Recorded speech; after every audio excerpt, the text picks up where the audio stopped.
You're listening to the podcast for all of the news, notes, and breakdowns for your Ohio State Buckeyes. This is Sons of the Shoe with Nick Wilson and Spencer German. Another episode of Sons of the Shoe gets rolling with you as we get you ready for, let's just call it the final tune-up before shit gets real. I think that's a good way to put it. You get Northwestern this week. We'll talk about that coming up. I also want to know from you guys, what is something that you if this is the last tune-up, what is the thing that you still need to see from this Buckeyes team to have confidence in them going into that Indiana game, the Michigan game on the other side, and a potential Big Ten championship game?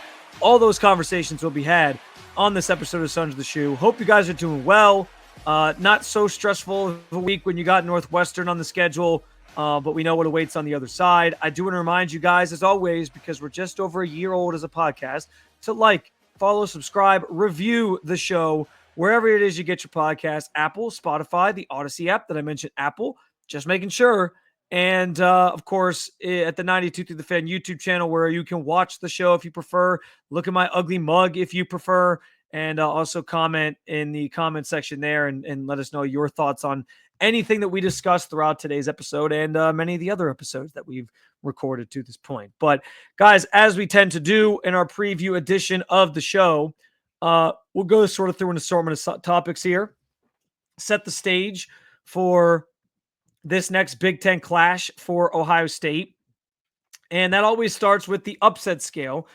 Last week, I had Purdue as a 0 on the upset scale. I gave them 0 shot at upsetting the Buckeyes, and that bared itself out.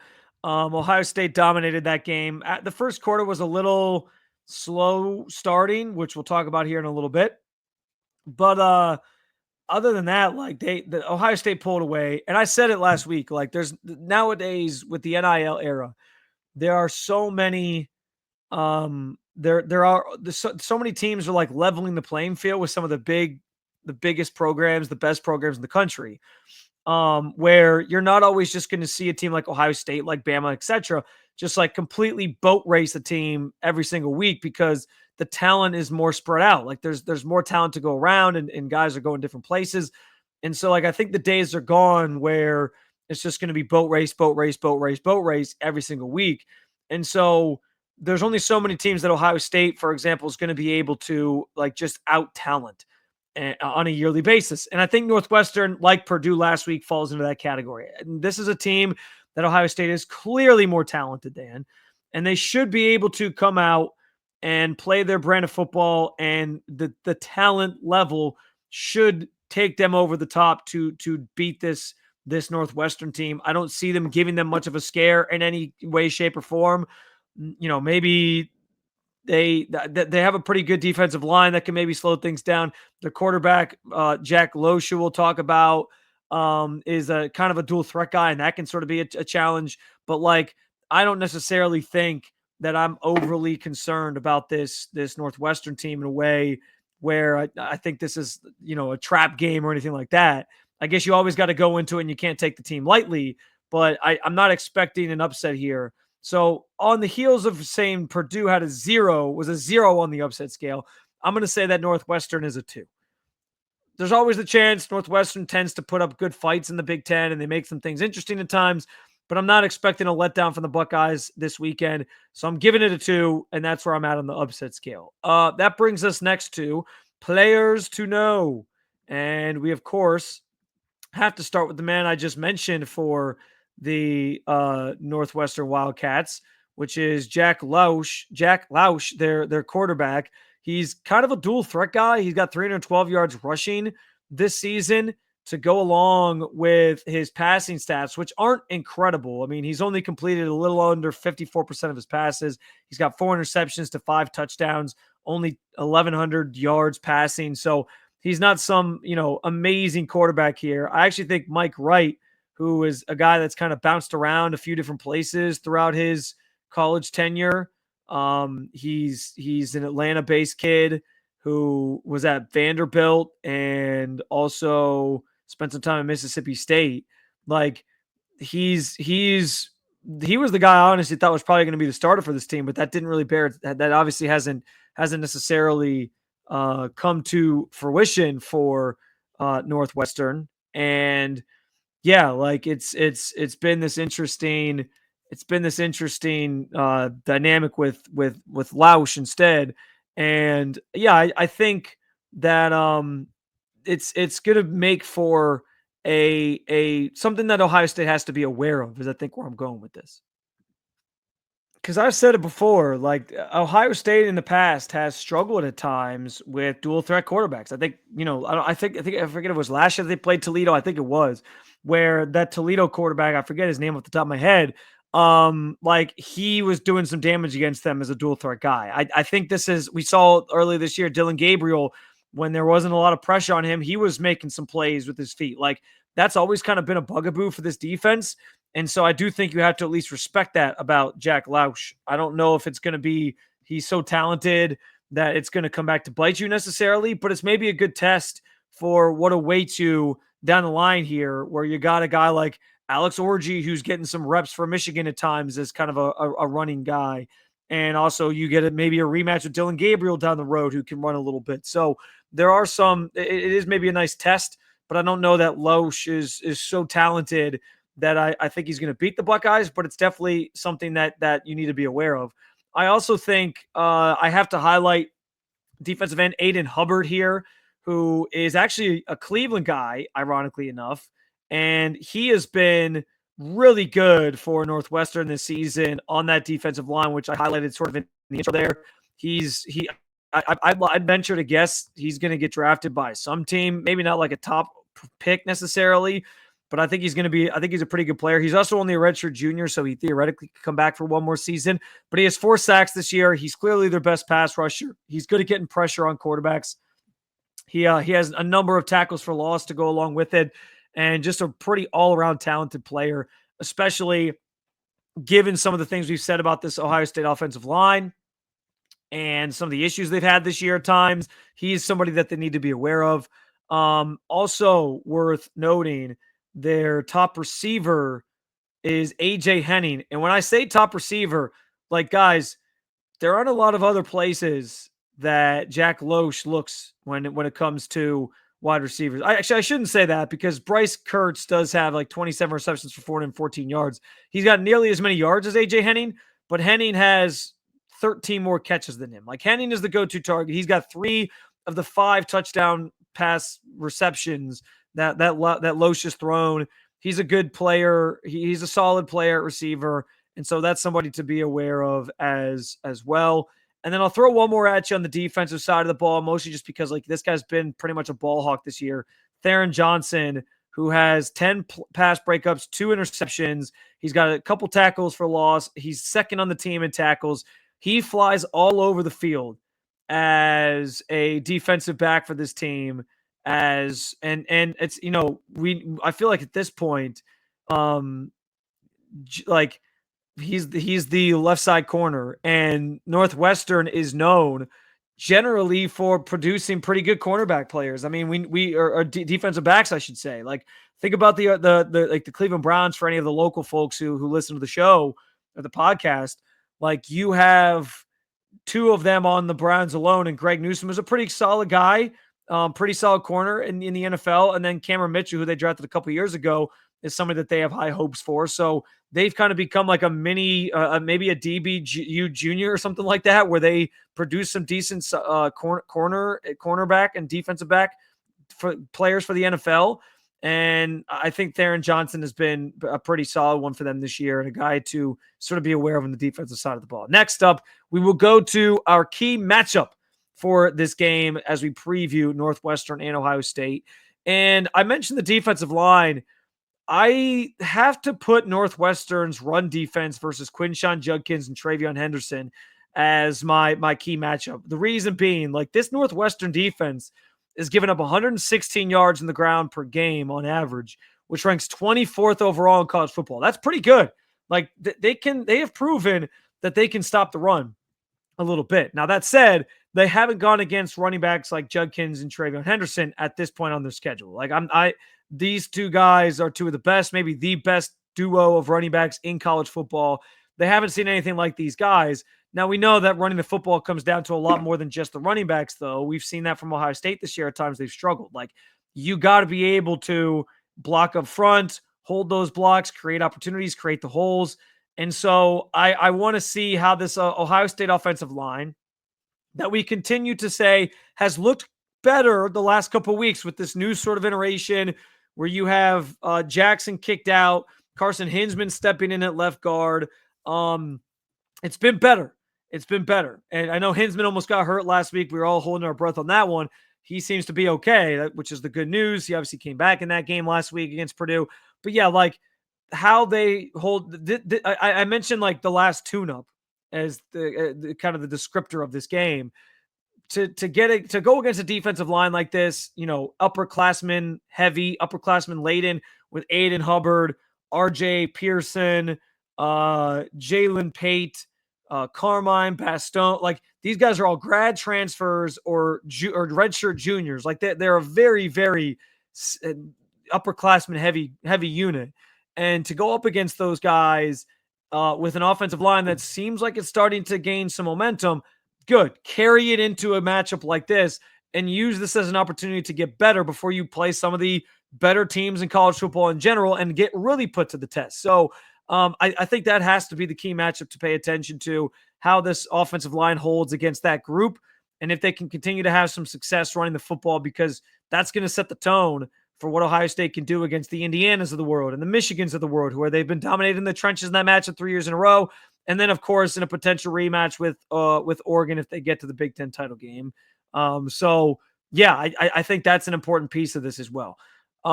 We go next in our preview to our educated wish, or the thing that we want to see from this Ohio State team, or a player specifically. And for me, I talked about this in the post-game show last week. Like, I just need to see. I'm not saying that Will Howard can't win you a national championship. That was my big question at the beginning of the season. Now I feel confident that he can be that guy, but I just feel like the last couple of weeks there's been some inconsistencies with his game. It was the Penn State game. Some of the throws, like he still can't. It seems like he still struggles to hit the deep ball at times, or he throws it late and is behind, and he puts it at risk of getting intercepted. It's just been some inaccuracies, some inconsistencies. And I want to see him play like a game where he erases some of those things, gets out of his game some of those issues that have kind of reared their ugly head at times, where he's not reading things as well, or he throws it too late. Like I don't know, other than the Oregon game where I thought he played as close to perfect as possible, other than obviously the slide at the end, which wasn't fully his fault. The clock situation was weird and that rule sucks. But like, I just want to see him put together a game where you walk away like, okay, that's what we need from an Ohio State quarterback in a big spot. I don't know if we're going to get that fully today, or fully this weekend, I should say. But like, I again, with the stretch coming up, Indiana, Michigan, potentially Oregon again, and then a College World Playoff appearance likely on the other side. He needs to work out any final kinks. He needs to work out any final inconsistencies or nerves that he might have, and be ready for those moments. And I just feel like last week, I don't want to say he took a step back, but I left with more questions about him as a player, similar to what I had at the beginning of the season. Then I felt like those things were going away or after the Oregon game, or during, or like after the Oregon game. I felt like I had sort of put a lot of those to bed, and now I'm back to sort of questioning some things with him. So I just want to see him look accurate, not be so inconsistent, put the ball out there in front of guys. The deep ball still seems to be a problem for him. I need to see a little bit more from Will Howard. And so my educated wish is just to see him put together a consistent football game where he's throwing the football, when he's throwing the football, timing, accuracy, all those things are down pat, to feel really good about his ability to lead this team to where they want to go come College World Playoff time. And that finally gets us to the betting line for this game, which is, or the odds, I should say, is the actual header for the subject. And we, courtesy of our friends at FanDuel, the spread on this game, it has Ohio State listed as 28.5-point favorites as we sit today.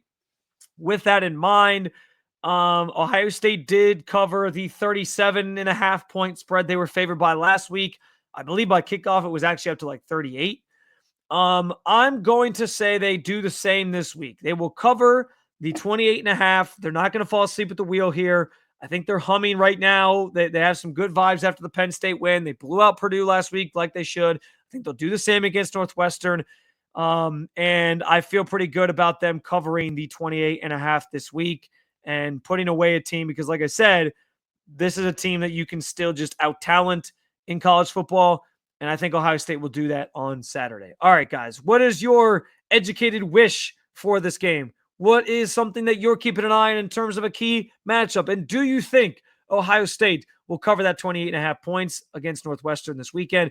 Your thoughts at the 92 through the fan comment section, or you can hit me up on Twitter at Spencito_. When we get back, speaking of things that matchups or things that you're paying attention to, I want to know from you guys, are there any last things you need to see from this team before shit gets real? This is their last chance to do it. This is their last chance to prove to you some things before we get into the real meat of this schedule. Your thoughts next after a quick word from our sponsors.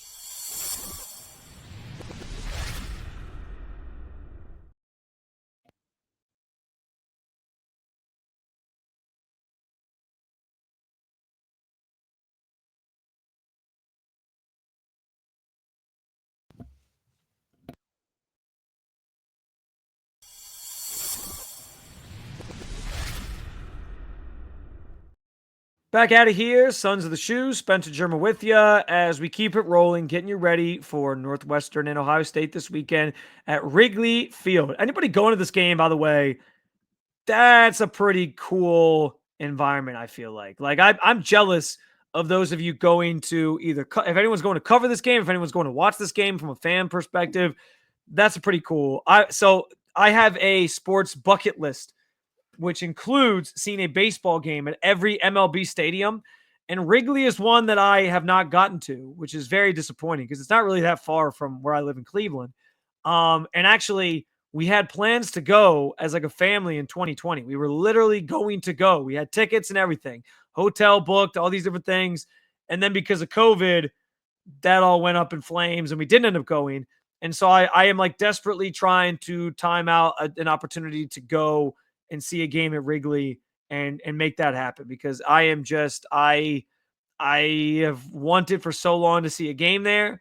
And it's one of the cooler sports venues, especially being a Red Sox fan that I am. I know people are going to get on me for that, but being a Red Sox fan, like Fenway's up there is like one of the cooler cathedrals in baseball and Wrigley's of that same ilk. So I've been wanting to get to a game there for a long time on the baseball side of it. But to see a football game there, I feel like has to be pretty cool as well. And I understand why they're doing this with Ohio State in town. You know, there's going to be more tickets are a hotter commodity. People want to go see those two teams play. They're going to show up, and that temporary space they have as a stadium isn't going to necessarily do it justice. So I get why they're doing that. And that'll be a really, really cool venue to see a game like that. So have fun to all of you who are going. And I hope you enjoy the atmosphere there. I want to get into this overarching question I have for this week on the heels of us previewing the matchup with Northwestern, because I said it at the top, like this is your final tune-up. This is your last chance to sort of work out any kinks before you really get into what is probably the meat of this schedule. Yes, like you could argue that the meat of the schedule really was maybe Oregon, Nebraska, Penn State in that 4-week stretch that they had to buy in there too. But Nebraska certainly didn't turn into the stronger team that I thought they were going to be. Granted, they gave Ohio State some trouble. And I think like this is, I don't know, maybe we call this the home stretch of the schedule then, but it is like a very, it's a daunting task because you have Indiana, who has surprised everybody this year with how good they've been. And then Michigan, who's again, living rent free in Ryan Day's head at this point, and that you can't seem to get past the last couple of years, even though they're having a down year. That still is something that weighs on all of us, is that thought of like, well, what if Ryan Day just can't beat these guys? And then a potential Big Ten title game. If you get there, what does that look like? Is it a rematch with Oregon? Most likely. Like this is it. This is your last kind of gimme of a game to work out any kinks. And so as I think about this, I want to know if there's anything missing from this Ohio State team that you like really need to see to feel confident in their ability to win a national championship. Because I was just touting on Saturday after the Purdue game that this defense right now is playing at a level where I can say confidently, yes, they are a national title contender on that side of the ball. Like they can beat, they're holding Penn State at the goal line, forcing goal line stands, intercepting passes in the end zone. Like they're playing really, really good football right now. I think that group has taken a lot of pride in how they played in that Oregon game. And they were like, yeah, we didn't play very well. Our secondary was awful. We caught ourselves the best in America. We looked like the worst in America that night. Like it was bad. And I think they looked in the mirror and they turned and they made they made it a point to never let that happen again. And so they've like thoroughly dominated teams throughout the rest of the schedule since that game. And so the hats off to that group. I have no qualms right now about that group at the moment. But for me, there's two key things that stand out. One of them is something we've talked about all season long. It's not going to be a surprise to you. The offensive line. I get it. They've played better the last couple of weeks, but how they play this week against Northwestern with a good defensive line, like I mentioned, could maybe set the tone for what this thing looks like against an Indiana team that's really good, and a Michigan team that has dominated you in the trenches the last couple of years, and then a potential rematch with Oregon where they gave you some fits along the defensive line and along the line of scrimmage. And that was when Josh Simmons was still out there before he got hurt in that game. So yeah, like the questions still linger because they're doing this against inferior opponents right now. I need to see it against some better teams. And that's going to be the case going into the game next week, even if they dominate in this game. But to see them dominate, I think would feel good in terms of like a tone-setting moment. And I think you saw some of that against Penn State on that final drive. That was a statement drive for this offensive line and for this offense and for this team. But can they do it again in those big games is what we're all kind of waiting for. So this is your last chance to really get that right. I hope that Donovan Jackson continues to look solid. Hopefully everybody stays healthy. Maybe that's the most important thing to come out of this game on the offensive line is we cannot afford any more injuries to this offensive line unit. They need Carson Hinsman, who's played really good at left guard, I thought. And Donovan Jackson's played solid, like even in a role that he hasn't played in college, although I was told he played that in high school. So yeah, like this group is doing some things well, and there's some promise there. But I need to continue seeing it on a consistent basis. And if you do it against Indiana next week, if you do it against Michigan the week after that, that'll give me a lot of confidence. If these next three games go well with this offensive line, and you can run the football at least somewhat consistently. Again, Northwestern's run defense is one of the better ones in the country. They're top 25 in terms of run defense and in terms of yards allowed per game. Like that group, like these next three should give you an opportunity to really see what that group can do, open things up a little bit, and see if that group can be good enough, that offensive line unit can be good enough to win you a championship and get to the point where I feel the same as I do about the defense, about those front five specifically. The other part of this, though, too, is it feels like every game Ohio State comes out and there's just this malaise about the way they're doing things on offense. And I don't know what it is.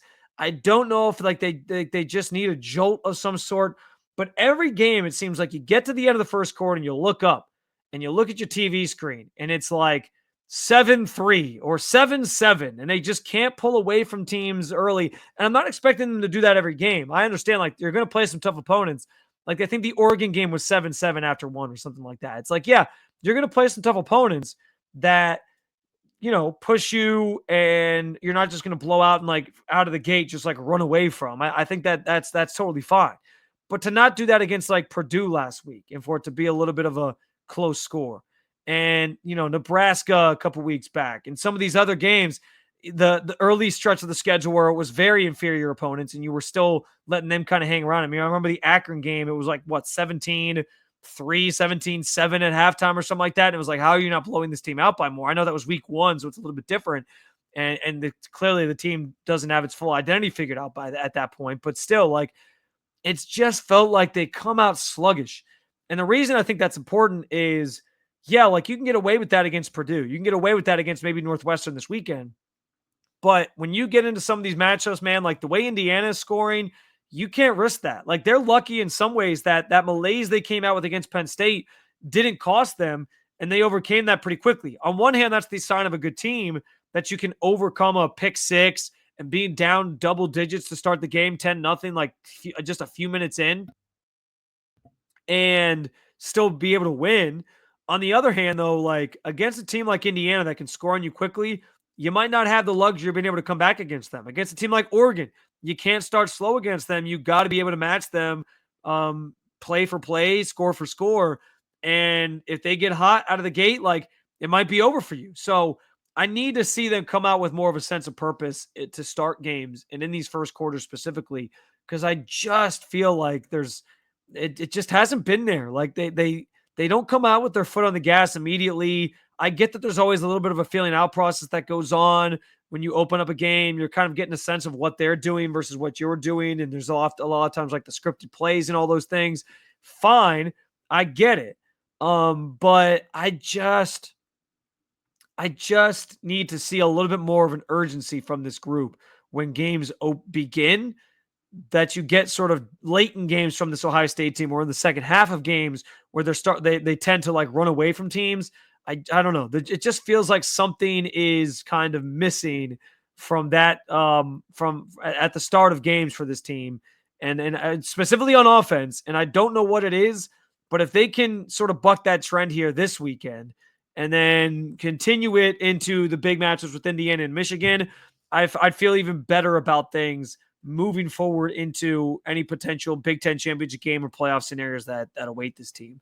And yeah, we'll especially when you consider like the bracket getting reshuffled this week, and including now with Miami losing but still slated to win the ACC. If Ohio State stays where they're at, like if they were to lose to Oregon and still be like the 5 seed in the bracket or whatever, they would play Miami in the second round. And that Miami offense, like no rest for the weary. And now granted, I will say Miami sort of starts slow too, and then they usually find their way to win in the second half, which by the way, I didn't gloat enough about being right about Miami in last week's post-game show. That team was just flirting with a loss for so many weeks. And I knew at some point it was going to come back to bite them. I knew they were going to do the Miami thing that they always do. And it happened last week against Georgia Tech. That team seems to own Mario Cristobal for whatever reason. And so they lose their first game. But like, again, that offense with Miami is so good. I think Ohio State's defense would be able to do enough to limit them, and the offense. I mean, the Miami's defense doesn't stop anybody, so I think Ohio State's offense would be fine. But it's just like the scary, daunting thought of like, hey, if you go up against a really good offense and you start slow, it might be the end for you. So that stuff matters in the playoffs, and I just want to see some more consistency, some more urgency from this group to open games, to start games that we maybe haven't seen to this point in the season. What is the thing or the last thing that you need to see from this Ohio State team before shit gets real next week against Indiana, Michigan, potential Big Ten title game? I keep saying that, but that's what awaits you. So shit's getting real. Shit's getting real. What do you need to still see from this Ohio State team this weekend against Northwestern to give you some confidence going into that 3-game stretch before the college football playoff obviously commences on the other side? Well, please comment in the 92.3 The Fan YouTube channel. Hit me up on Twitter at Spencito_. We're going to take another break. Quick word from our sponsors. When we get back, it's another edition of 4 Down Territory featuring one uncleanly head football coach. We'll get to that next here on Sons of the Shoe.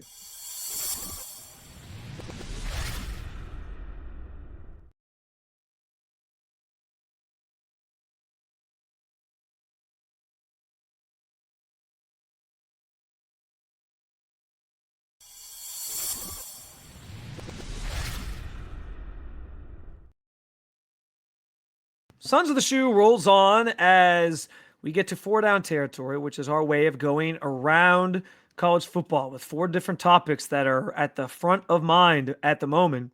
And we start with an Ohio State topic because it's another noon kickoff next week for the Indiana game that will be in Columbus. And this is all once again centered around the TV stuff and Big Noon and the fact that they want that game in sort of a prime spot. And I understand, by the way, this is First Down if you didn't know. But yeah, like I understand where they want the prime games for the network, right? And I'm gonna be honest, like I didn't honestly have a major opinion about this at the beginning of the season, like the fact that Big Noon just poaches all these big time games and you can't have any night games. And I guess I never really noticed. I shouldn't say I didn't notice because I noticed that they weren't playing a lot of big games in prime time, but I don't know that I ever like got so wrapped up in it that I was like, oh yeah, whatever. I'm mad about it or whatever. But now I am starting to get mad as the masses get more mad because like that Penn State Ohio State game, I'm kind of glad it wasn't a whiteout game because that environment is like one of the toughest to play in college football, if not the toughest. And I think that would have made things a little bit tougher for Ohio State, obviously, to come away with a win. But that is a game that belongs in prime time. Like truly, like at least every several years you should play that game in prime time. The fact that it wasn't was disappointing. This game against Indiana, like this feels like another game that could belong in prime time. I get that not everyone is going to be in prime time and you want it at that noon slot, but like, can we find some ways to compromise? And I get that this is all about like the TV rights and they get first, the network Fox gets to the first rights to certain games and where they're going to be at whatever time. And they send the whole crew out there with Urban and Reggie Bush and Matt Leinart and all those guys. And I get it. I get why they're doing that. But like, you're now upsetting fans so much that is it worth it? Like people are going on to your competitors' pregame show at ESPN in College Game Day and basically chanting fuck Big Noon because they're mad at you for not giving them a nighttime game. Like that's the thing that's happening. And that's not great. Like you don't need that. I don't know. I just want to know if there's a way to compromise and make some of these games like feel a little bit more meaningful by putting them in prime time. Because I do like, and it's not just like the whiteout game at Penn State. It's like Ohio State doesn't get any primetime games either anymore. And I think there was a stat where it was like Ohio State has played, I think like 6 straight. I'm trying to find it now. I'm trying to find the stat here because it was interesting in terms of like the Indiana game being some number. Yeah, Buckeyes finished the regular season with 6 straight noon games. So all their games are at noon because they play at noon next week. They play at noon this week. They played at noon last week. They'll play at noon against Michigan per usual, and that's a tradition thing. I get that. Although at some point, I think Michigan Ohio State at night would be cool. That's just me. You can crap on me if you want and say I'm an idiot, and I buck against tradition. But I think it'd be cool to play it at night at least every now and then. So yeah, like it's a part of, you want to talk about tradition, like part of what makes college football fun is when you get these night games between big opponents.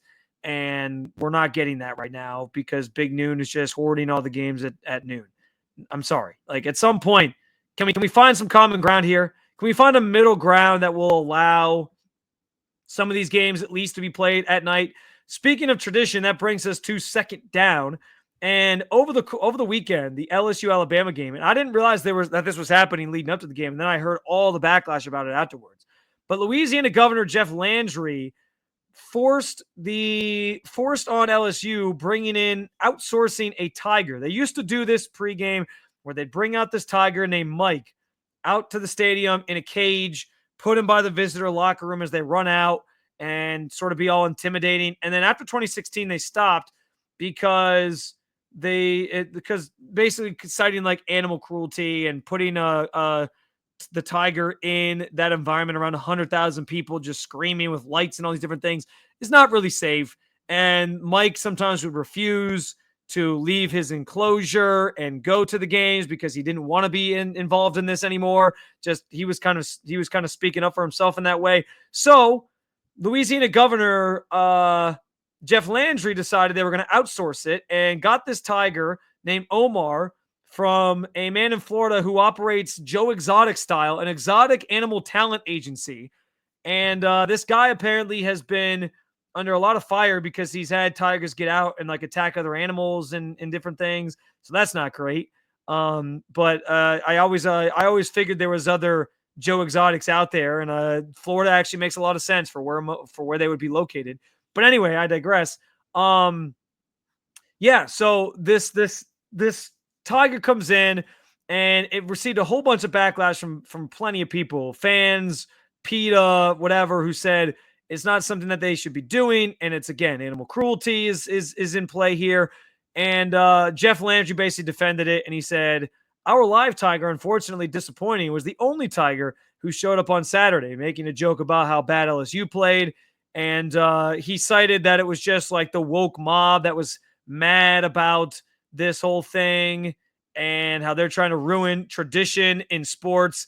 And guys, like I'm all for tradition, but this doesn't seem like a tradition that's really that necessary. Like, what does that clearly the Tiger being there doesn't change anything in the way of like the game. I get that it might have been cool back in the day. I just don't think it really matters all that much. I don't know why anybody would make a big deal out of this. And here's the other thing. This guy, like, I Jeff Landry, aren't there bigger fish to fry right now as in terms of being like as a government official? Like, doesn't your state have bigger things to worry about than whether or not they have a Tiger at the LSU game or not to intimidate the Alabama players as they come out of the locker room, which again didn't even work because they blew you out. Like, what are we doing here? I just, this is the type of stuff that our tax dollars are going to and I guess not our tax dollars because this is just the state of Louisiana, but like, hey, let's go pay to have a Tiger brought in to keep on the sidelines at LSU Stadium at Tiger Stadium to try to intimidate Bama when there's all kinds of other problems that we could be focused on. Like, my goodness, couldn't you have thought of something better to use that money for or to like focus on rather than bringing a Tiger in for the LSU Alabama game? And again, all for tradition. I know it's a big rivalry. I know it's a big game. It just seems ridiculous that this is what you were prioritizing the week of the election. Nonetheless, that's where your head's at. Don't care. Seems like it's gotten a lot of backlash. He says he's going to leave it up to the people of Louisiana to decide what happens in the future in terms of bringing Tigers out at the stadium. We'll see. And it sounds like the people of Louisiana have already spoken and said that they thought it was ridiculous and not necessary. So hopefully it never happens again. That'll bring us to third down, which is, I teased a very uncleanly coach. So this was Fran Brown, Syracuse head coach. And he has a very strange tradition, apparently, when his teams lose. And they lost this past weekend to Boston College. It was a disappointing game for Syracuse, who's actually put together a pretty solid season. They've been pretty competitive in these games. People are predicting them even to beat Miami here coming up in a couple weeks. But after losses, Fran Brown apparently follows a very strange tradition. And here's what he had to say. Honestly, I got like a ritual. Like when we lose, I ain't even getting a shower till early this morning. I just be mad. I just brush my teeth. But it's like I don't deserve soap. I don't deserve to do all that. I'm just focused on like trying to get back and trying to make sure that our players mentally understand and know that I let them down, that they didn't do it. You know, I just wake up all night, especially when you lose. You like wake up like, dang, it really happened. You know, it really happened that way. So it's just different pieces. And then I just move on. There's a process that I follow every week, win, lose, or draw. Only thing is like my wife, I can't sleep in the bed if we lose because I ain't going to get in the shower for that day. I'm just mad and I just sit there. I just brush my teeth. That's what I have to do so y'all won't say my breath stink, but I'm just kind of locked in at certain things, certain ways. I think you gotta earn the right to do certain things. So, you know, winners get washed. You know what I'm saying? I'm a loser. I just kind of waited a little bit. That audio and video courtesy of Ashley Wenskowski, by the way. I'm speechless. I don't even know where to go with this. Honestly, this feels a little Jim Harbaugh-esque to me. Like this feels like something he would say, like, yeah, you know, if I lose, I keep my khakis on for 3 straight days until I can take them off and then I throw those khakis out because those are losing khakis. Like it just feels very, very weird to not shower because you're in the line of like, you know, you got to earn your soap. Like what's going to happen? Syracuse is bowl eligible. They got 6 wins. If they lose their bowl game that they get put into, is he going to go 7 months without showering until like football season starts back up again. Like his poor wife, he's not going to be sleeping in that bed for a long time. I just don't like. I get I get rituals. I get these things get locked in our brains as like this is the reason my team is winning or losing or whatever. And I get coaches got to try quirky things sometimes to like motivate their players. But saying that you need to earn soap is a little. It goes to the extreme a little bit. I get if he's like, yeah, if he said I throw my clothes out that I wore that game or I burn them or something like that'd be kind of like funny, quirky. This is like weird, quirky. And I'm not even like the biggest. I'm not somebody who feels like they have to shower every day necessarily. That might be taboo. But like I'm somebody who like my wife and I argue about this because she's like, shower, wash my hair every day. I'm like, listen, if I just sat around the house all day, I'm not gonna just get in a shower just to get in the shower. Like if I'm working from home and I don't have to do anything till tomorrow, I'll shower in the morning, right? Like I'll just and I get some people are like, no, I'm not going to bed dirty, whatever. But like what's the point? Like I didn't do anything that really got me that dirty. So I'm not going to just like get in the shower just to shower. So I kind of understand like I'm not somebody who like feels like I have to dictate that people shower every day necessarily, but that's a little bit extreme. And I want to know like how many days he takes that for. Is it like just the night after he doesn't shower? Does he finally shower like Sunday night before he goes to bed?